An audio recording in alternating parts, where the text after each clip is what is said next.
شریعت کی روح سے بچیوں کے نکاح کرانے کی کوئی عمر مقرر ہے یا کوئی عمر مقرر نہیں ہے، فگر نہیں ہے، نمبر نہیں ہے کہ اس نمبر میں اس فلاں جگہ آپ نکاح کرا لیں؟ جی نہیں، بلوغت کے بعد آپ نکاح کرائیں جس وقت آپ سمجھیں کہ بچی اب ماشاءاللہ ذمہ داری اٹھا لے گی۔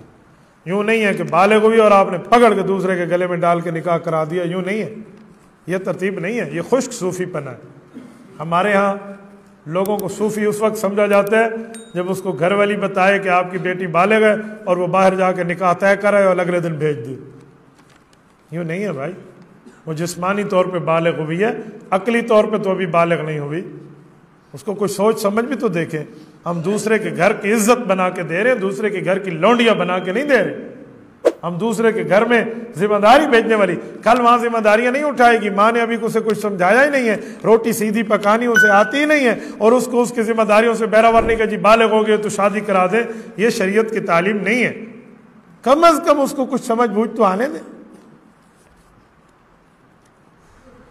مفتی صاحب جب بریلویوں کی میلاد ہو اور دعوت دیں تو کیا شرکت کر سکتے ہیں؟ وہ لوگ ہماری مسجد میں 5 وقت کی نماز پڑھنے آتے ہیں، جمعہ میں پڑھنے آتے ہیں۔ بھئی میلاد بریلویوں کا کیا معنی؟ بریلوی پیدا ہوتے ہیں؟ میلاد کا معنی تو ہوتا ہے پیدا ہونا۔ بھئی میلاد رسول اللہ کا ہوا ہے، یہ کسی بریلوی دیوبندی کا میلاد نہیں ہے، میلاد اللہ کے رسول کا ہے۔ ہر اس پروگرام میں آپ جا سکتے ہیں جو بدعت سے خالی ہے، بس آپ کا دوست کوئی بھی ہے، لیکن اگر بدعات ہیں، رسومات ہیں، رسم و رواجات ہیں، آپ اس پہ مت جائیے۔ آپ کیوں اپنے ایمان کو اوپر رندہ چلانے پہ بیٹھے ہیں؟